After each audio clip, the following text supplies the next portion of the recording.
Mutungamiri wenyika yeZimbabwe vaED Mnangagwa voshorwa zvakanyanyisa nekuda kweinauguration yavakaitiwa as compared kuinauguration yavakabva kuRwanda. Panapa pavanyasa kuonekwa kunzi paane musiyano wekuti aiwa uyo ari illegitimate uyo ari illegitimate. Sana mina mashuka muda nyoka kuzara nhasi with the news also ndo subscribe like turn on the bell icon.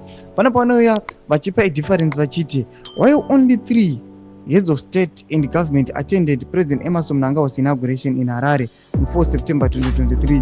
Mnangagwa is among 22 heads of state and government, 4 vice presidents, and 2 prime ministers, 1 deputy prime minister, 2 speakers of parliament, and 5 heads of international and regional organizations who attended Rwandan President Paul Kagame's inauguration in Kigali this afternoon. Panapa vari kuuya nenhau panapa vatira mashuko kuti zvabva zvanyatsa kubuda pachena kuti aiwa zvauto kubuda pachena kuti mutungamiri wenyika yekuRwanda aiwa ari very very legitimate. Noda kuti mahead of states vamwe vasinotoinvitiwa vakatouya tomuinaugurata, vamwe vanzi vakabva kuZimbabwe vasina kuinvitiwa, but tiri kuona kuti from nyika yeZimbabwe tiri kuona kuti nyika yeZimbabwe painauguration yavo pari kutogwa mashuko kuti pakangouya 3 mapresidents from mahead of states vakauya vakamuinaugurata, but tiri kuona kuti wekuRwanda anyatsa kuzadza mahead of states kuratidza kuti vanhu vari kugutsikana naye. Zvimbotudzai mafungiro enyu munotodiwa pamusoro pechitikechi kuna comment section medu. Subscribe or like, turn on the bell icon.